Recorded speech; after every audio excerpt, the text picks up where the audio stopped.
Hi students, இன்னைக்கு நம்ம என்ன டாபிக் பார்க்க போறோம்னா கிளாஸ் 11 பயாலஜியோட 4th சாப்டர் அனிமல் கிங்டம் பத்தி தான் பார்க்க போறோம். அனிமல் கிங்டம்ன்றது nothing but it is one of the kingdom of 5 kingdom classification. 5 kingdom classification பத்தி நம்ம ஆல்ரெடி பார்த்திருந்தோம் இல்லையா? Who proposed 5 kingdom classification? That is R.H. Whittaker. R.H. Whittaker தான் he proposed 5 kingdom classification. And what are the 5 kingdom classification? The first one is Monera, the second one is Protista, and the third one is fungi, the fourth one is Plantae, and the final fifth one is Animalia. In the first 4 kingdom பத்தி நம்ம டீடைல்டா இதுக்கு முன்னாடி இருந்த வீடியோஸ்லயே பார்த்துட்டோம். அந்த video பார்க்காதவங்க மறக்காம check out this video. இன்னைக்கு நம்ம என்ன பார்க்க போறோம்னா அனிமல் கிங்டம். அனிமல் கிங்டம்ல all members are multicellular eukaryotes. They are multicellular. இது வந்து சிங்கிள் செல்ஸ் இருக்க ஆர்கானிசம்ஸ் கிடையாது. All the members are multicellular eukaryotes. நமக்கு நல்லா தெரியும் all prokaryotic organisms are classified under Monera and all unicellular eukaryotes are classified under the second kingdom Protista. And balance இருக்க 3 kingdomல இருக்கிறது all are multicellular. அதில் some exceptions இருக்கு, அதையும் நம்ம டீட்டெயில்டா previous சாப்டர்ஸ்லேயே பார்த்துட்டோம். ஸோ கிங்டம் அனிமாலியில் இருக்கிறது எல்லாமே they are multicellular and they are heterotrophs. They are not autotrophs, they are heterotrophs. That is, they cannot synthesize their own food. It depends on another organism. இன்னொரு ஆர்கானிசமாக ஃபுட்காக it depend. Okay, and the major characteristics என்னன்னு பார்த்தோம்னா it does not have a cell wall. It lacks cell wall. Cell wall is only present in plant kingdom. Plant kingdomல தான் நம்ம செல் wall பற்றி பார்த்தோம். Animal கிங்டமில் it lacks cell wall and most of the members are capable of locomotion. ஒரு இடத்துலேருந்து இன்னொரு இடத்துக்கு போகக்கூடியதாக இருக்கும். So most of the animals have the capability of locomotion. And இந்த அனிமல் கிங்டமை we subclassified into 10 phylum. Phylum அப்படின்றதையும் நம்ம already first chapter the living world பார்த்தோம்ல. What are phylum? It is nothing but the group of classes. Class எல்லாம் சேர்ந்தது தான் we call it as phylum. So in the animal kingdom we classified into 10 phylum. What are the 10 phylum அப்படின்னு பார்த்தோம்னா the first one is Porifera and the second one is Coelenterata and the third one is Platyhelminthes and the fourth one is Aschelminthes and the fifth one is Annelida. And the sixth one is Arthropoda and the seventh one is Mollusca and the eighth one is Echinodermata and the ninth one is Hemichordata and the final 10th one is Chordata. So these are the 10 phylum which is subdivided from the kingdom Animalia. இந்த phylum எல்லாம் எதை base பண்ணி they classified அப்படின்றத தான் பார்க்க போறோம். That is basis of classification. What are the characteristics used for the basis of classification அப்படின்னா they use 6 characteristics. 6 characteristics use பண்ணி தான் they classified animal kingdom into 10 phylum. What are the characteristics? என்னென்ன characteristics பார்ப்போமா? The first one is level of organization. அந்த organization level base பண்ணி they classified. And then symmetry.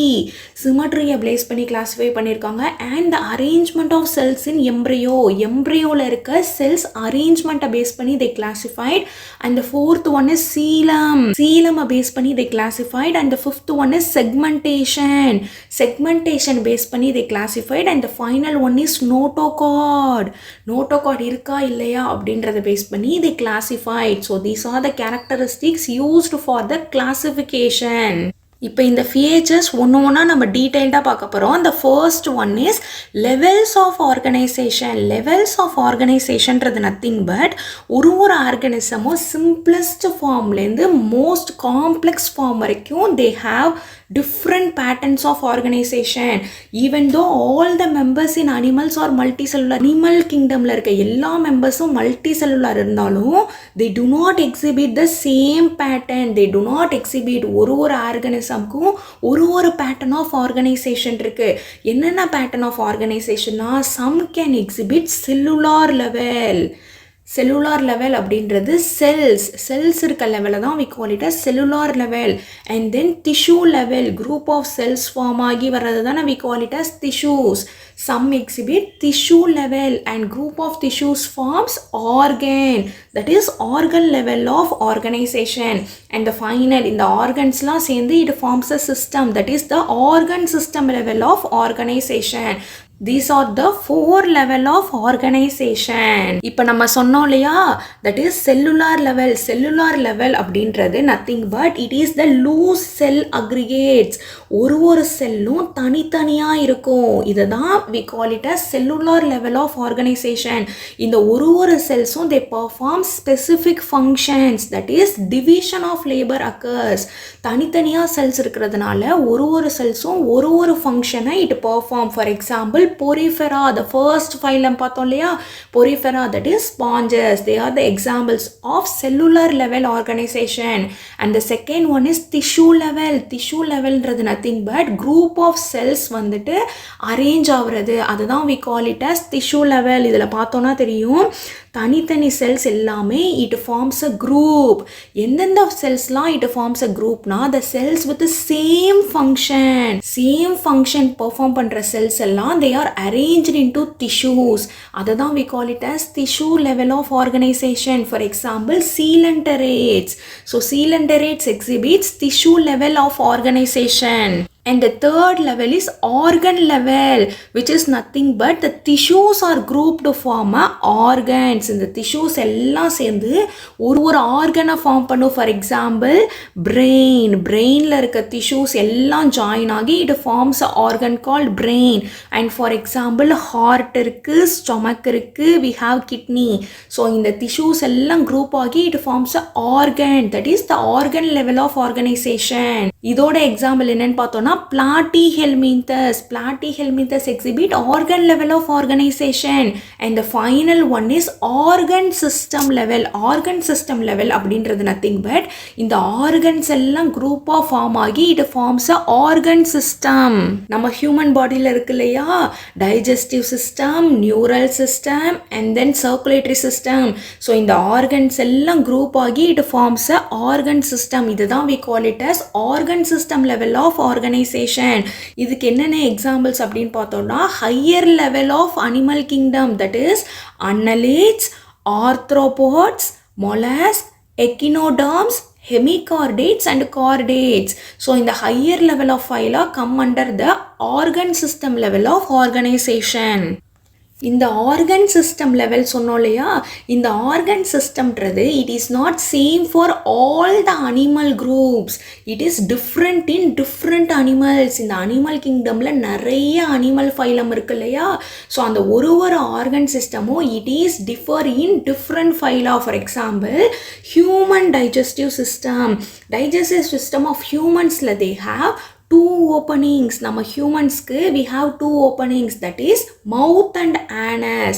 நம்ம food intake எது வழியாக எடுத்து போனால் that is mouth, and the waste excrete பண்ணுறதுக்கு we use anus. So we have 2 openings. அதுதான் we call it as complete digestive system. Okay, humans-ஓட digestive system we call it as complete digestive system. And some phylum, that is some group in animals, have a incomplete digestive system. Incomplete digestive system அப்படின்றது nothing but it only has a single opening. தான் it used as both mouth and anus. அது food இன்டேக்குக்கும் அந்த ஓப்பனிங்கை தான் use பண்ணும். வேஸ்ட்டை excrete பண்ணுறதுக்கும் it uses the same single opening. For example, Platyhelminthes.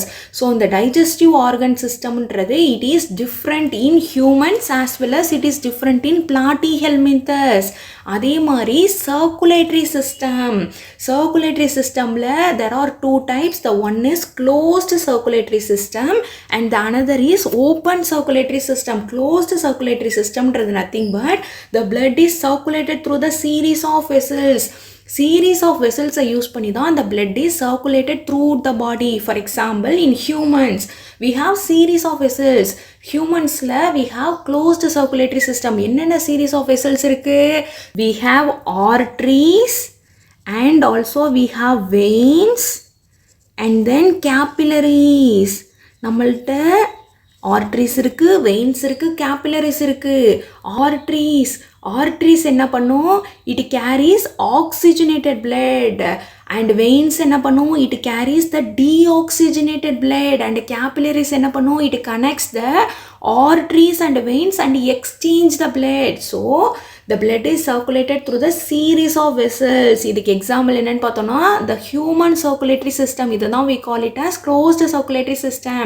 And also there is a open circulatory system. Open circulatory system அப்படின்றது nothing but the blood pumped out of the heart and the cell tissues directly bathed in it.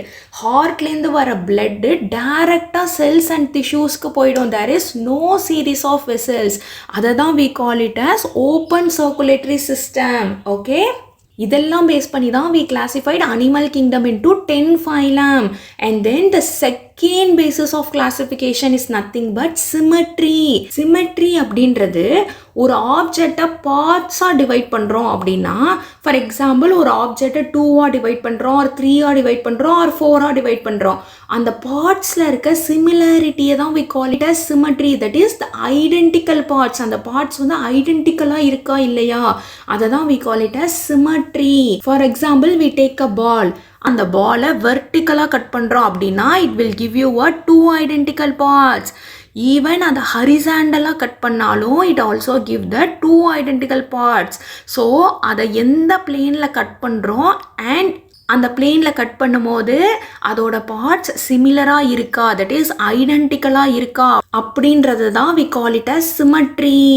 In this we have 3 types, that is asymmetry, radial symmetry and then bilateral symmetry.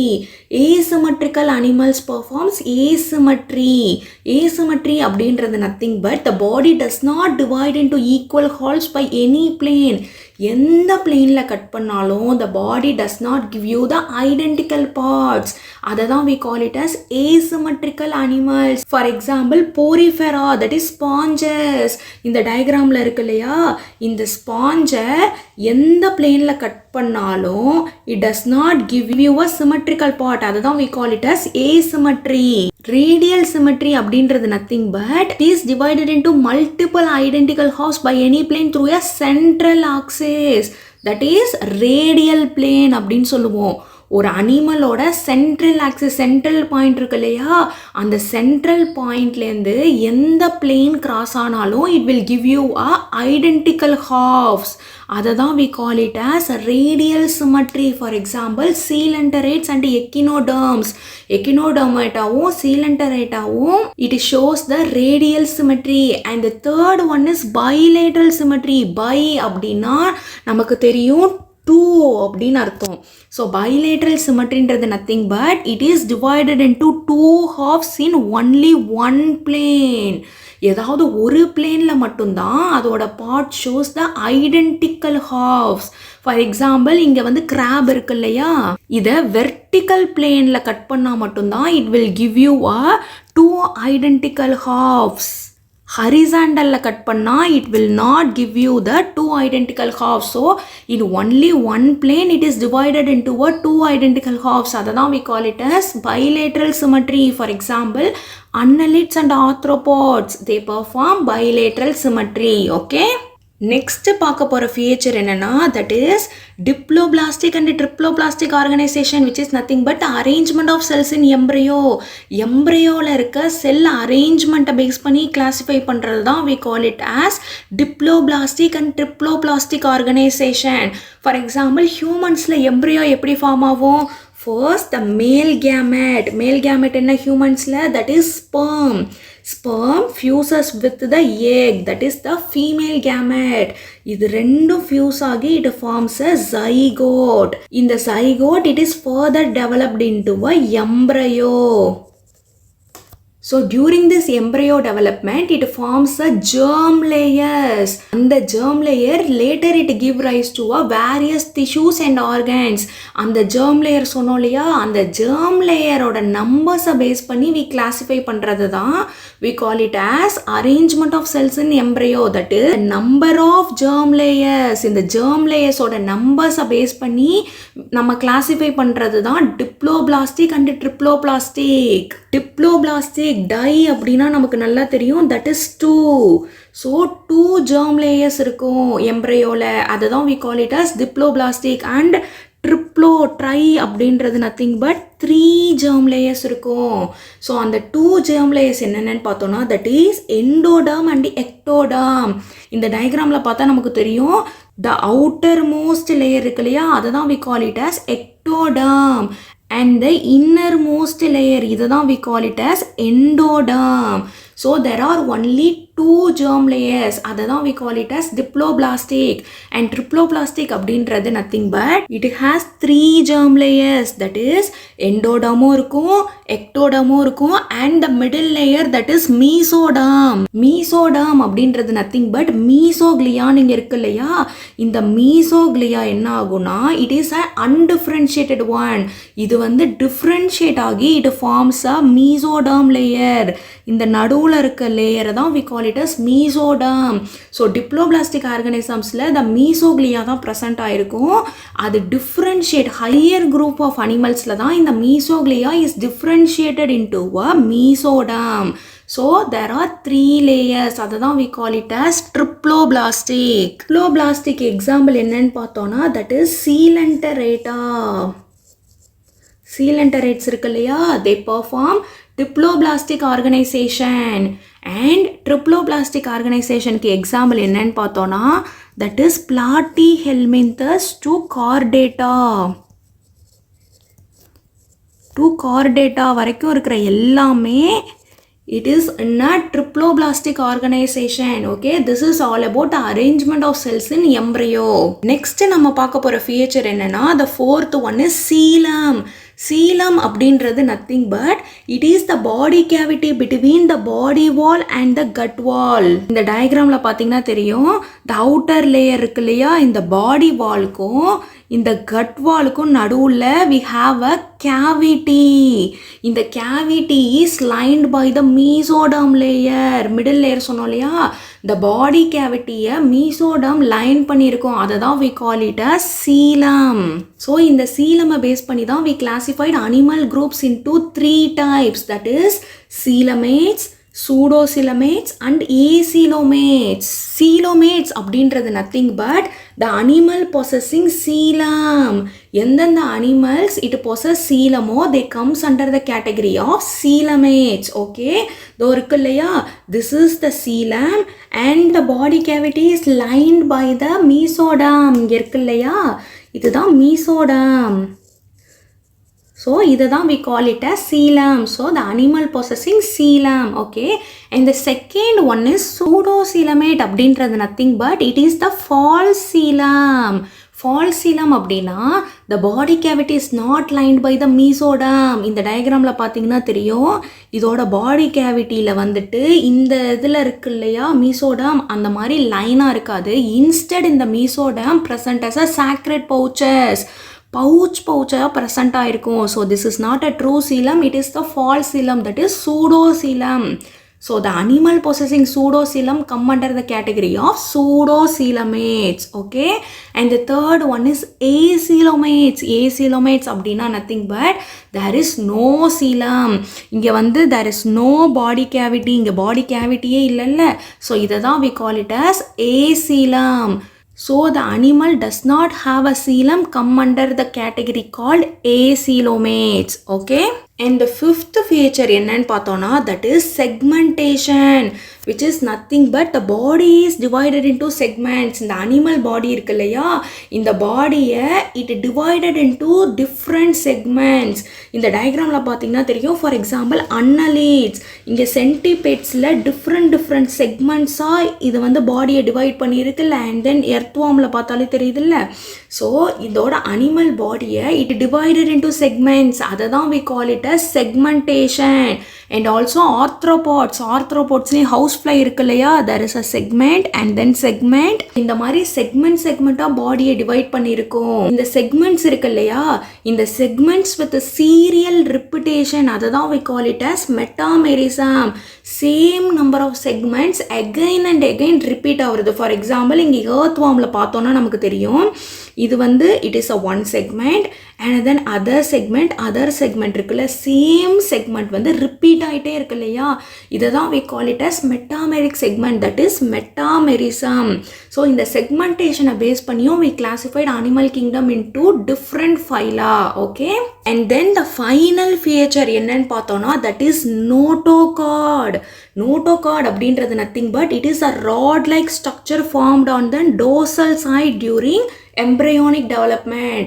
இந்த embryo develop ஆகும்போது அதோட dorsal side Appar சர்ஃபேஸில் the rod-like structure form ஆகும். அதை தான் we call it as notochord. இப்போ நம்ம ஹியூமன்ஸ்க்கு we have a spinal cord சொல்கிறோம் இல்லையா, அந்த it is a notochord structure, that is rod-like structure formed on the upper surface of our embryo. So இந்த notochord base பண்ணி we classified animal groups into two types, that is based on the notochord, that is chordate and non-chordates. Chordates அப்படின்றது the animals with notochord, அதை தான் we called as chordates, and non-chordates அப்படின்றது the animals do not have a notochord, that is the absence of notochord, அதை தான் we call it as non-chordates. இந்த chordatesல என்னென்ன வரும் அப்படின்னு பார்த்தோன்னா, for example it has frog and then elephant, crocodile, tiger and dolphins. They all are come under the category of chordates. They have the notochord, that is the presence of notochord. And what is non-chordates? Non-chordates or example என்னன்னு பார்த்தோன்னா, that is the lower level of phyla. They all are come under the category of non-chordates. They does not have a notochord. From phylum Porifera to Echinoderms, they all are non-chordates, that is Porifera, Coelenterata, Aschelminthes, Platyhelminthes, Annelids, Arthropods, Mollusca, Echinoderms. இது எல்லாமே they come under the non-chordates category. These are the 6 bases of classification. இதை base பண்ணி தான் we classified animal kingdom into 10 phylum, that is Porifera, Coelenterata, Platyhelminthes, Aschelminthes, Annelida, Arthropoda, Mollusca, Echinodermata, Hemichordata and then Chordata. Okay, இந்த 10 phylum எந்தெந்த பேசிஸ்ல வருதுன்னு பார்ப்போமா. First வந்துட்டு we have a animal kingdom, that is multicellular அப்படின்னு பார்த்தோம் இல்லையா. So இந்த அனிமல் கிங்டமை ஃபர்ஸ்ட் நம்ம எது பேஸ் பண்ணி கிளாஸிஃபை பண்ணோம், that is the level of organization. இந்த level of organizationல we have 4 different levels சொன்னோம் இல்லையா, cellular, tissue, organ and organ system. இதை எப்படி பேஸ் பண்ணி கிளாஸிஃபை பண்ணியிருக்காங்கன்னா, ஃபர்ஸ்ட் செல்லுலார் லெவல்லாம் ஒரு குரூப்பாகவும், tissue, organ and organ system ஒரு குரூப்பாகவும் கிளாஸிஃபை பண்ணியிருக்காங்க. இந்த செல்லுலார் லெவல் ஆர்கனைசேஷனில் இருக்கிற எல்லா அனிமல்ஸும் mostly they exhibit the asymmetry. They are asymmetrical animals. The body does not divided into identical halves. அதை தான் we call it as asymmetrical animals. And அதோட பாடி கேவிட்டி சீலம் இருக்கா இல்லையா அப்படின்னு பார்த்தோன்னா they are acoelomates. என்ன எக்ஸாம்பிள்னு பார்த்தோன்னா Porifera. ஸோ பொரிஃபெராவோட லெவல் ஆஃப் ஆர்கனைசேஷன் என்னன்னு பார்த்தோன்னா தட் இஸ் செல்லுலார், அண்ட் அதோட சிமெட்ரி என்னன்னு பார்த்தோன்னா that is asymmetrical, and then அது வந்து ஏசிலோமேட்டா.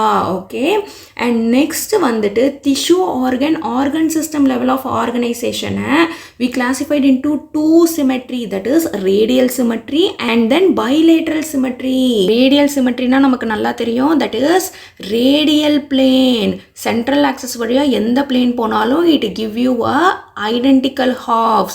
ஸோ இந்த ரேடியல் சிமெட்ரியில் இருக்கிறது mostly they are acoelomata, they does not have a coelom. அதில் வர்ற ஃபைலா என்னென்னு பார்த்தோன்னா that is coelenterata and ctenophora. So இந்த 2 ஃபைலமும் they come under the acoelomata and they perform radial symmetry and they are in the level of organisation. டிஷ்யூலேயும் இருக்கும், ஆர்கன்லேயும் இருக்கும், ஆர்கன் சிஸ்டம்லேயும் இருக்கும். And the second one is bilateral symmetry. Bilateral symmetry ல இருக்க organisms has 3 different coelom, that is அது வந்து ஏசிலோமேட்டாவும் இருக்கும், சூடோசிலமேட்டாவும் இருக்கும், or coelomates. Okay, இந்த acoelomates அதுக்கு எக்ஸாம்பிள் என்னன்னு பார்த்தோம்னா that is Platyhelminthes. Platyhelminthes ஃபைலால இருக்கிறது எல்லாமே they are acoelomates and perform bilateral symmetry. Okay, pseudocoelomates, so they have a false coelom, no true coelom. அதுக்கு எக்ஸாம்பிள் என்னன்னு பார்த்தோம்னா Aschelminthes. So Aschelminthes have pseudocoelomates and they perform bilateral symmetry. And then coelomates எதுக்கெல்லாம் வந்துட்டு பாடி cavity இருக்குன்னு பார்த்தோன்னா the higher phyla group, that is Annelida, Arthropoda, Mollusca, Echinodermata, Hemichordata and then Chordata. They all are coelomates and they have bilateral symmetry. Okay, this is the basis of classification of animals. இத பேஸா வச்சு தான் we classified animal kingdom into 10 different phyla. Okay, understood? இப்போ நம்ம பார்த்த எல்லாமே NCERT புக்கில் இருக்குது. Line by line நம்ம எல்லா டாபிக்ஸும் கவர் பண்ணிட்டோம். ஃப்ரம் த ஸ்டார்டிங் அனிமல் கிங்டம்னா என்ன, அதோட கேரக்டரிஸ்டிக்ஸ் என்னென்ன, and what is the basis of classification, எப்படி 10 ஃபைல் நம்ம they classified அப்படின்ற பேசிஸ் பார்த்தோம். the first one is level of organization. level of organizationல அந்த 4 levels, that is cellular, tissue, organ and organ system. இந்த 4 levels of organizations என்னென்னு பார்த்தோம். and then symmetry, asymmetryனா என்ன, radial symmetryனா என்ன, bilateral symmetryனா என்னன்னு பார்த்தோம். and the third one is arrangement of cells in embryo, that is Diploblastic and Triploblastic. Diploblasticனா என்ன, Triploblastic organizationனா என்னன்றத டீடைல்டா பார்த்தோம். and the fourth one is coelom, that is the body cavity. body cavityல what are coelomates, what are acoelomates and what are pseudocoelomates அப்படின்றதையும் பார்த்தோம். and the fifth one is segmentation. segmentationனா என்னன்னு பார்த்தோம். and the final one is notochord. notochord base பண்ணி எப்படி they classified chordates and non-chordates அப்படின்றதையும் டீடைல்டா பார்த்தோம். and finally we saw the flow chart. இந்த 6 characteristicsையும் base பண்ணி எந்தெந்த ஃபைலம் எந்தெந்த characteristicsல வரும்ன்றதோட ஷார்ட் ரீகேப்பையும் நம்ம பார்த்தோம். I hope you all are understood. If there is any doubt, உங்களுக்கு இதில் ஏதாவது டவுட்ஸ் இருந்ததுன்னா please text in the comment section. இப்போ நம்ம பார்த்த டாபிக் எல்லாமே என்சிஆர்டி புக்கில் இருக்குது. That is the NEET syllabus. NEET சிலபஸில் இருக்க எல்லா டாப்பிக்கையும் நம்ம ஈவன் ஒன் டாபிக் கூட மிஸ் பண்ணாமல் எல்லா டாப்பிக்கும் கவர் பண்ணிட்டு இருக்கோம். ஸோ நம்ம வீடியோலேருந்து ஸ்டார்ட் டேக்கிங் நோட்ஸ் எடுத்து வச்சுக்கிட்டிங்கன்னா it will be helpful for your revision purposes. நீங்கள் வந்து ஈஸியாக அண்டர்ஸ்டாண்ட் பண்ணிக்கிறதுக்கும் ஈஸியாக லேர்ன் பண்ணிக்கிறதுக்கும் it will be helpful. And also for revision purposes, எக்ஸாம்ஸ்க்கு முன்னாடி ரிவைஸ் பண்ணணும்னா புக் ஃபுல்லாக லைன் பை லைன் உங்களுக்கு படிக்கிறதுக்கு டைம் இருக்காது. ஸோ இந்த வீடியோலேருந்து நீங்கள் நோட்ஸ் எடுத்து வச்சுக்கிட்டிங்கன்னா அந்த நோட்ஸ் மட்டும் பார்த்தாலே you can easily understand the concept. Next வீடியோவில் நம்ம இந்த 10 ஃபைலம்ஸ் பற்றியும் டீட்டெயில்டாக பார்ப்போம். Okay, so don't forget to subscribe our channel. see you guys in our next chapter. Bye bye.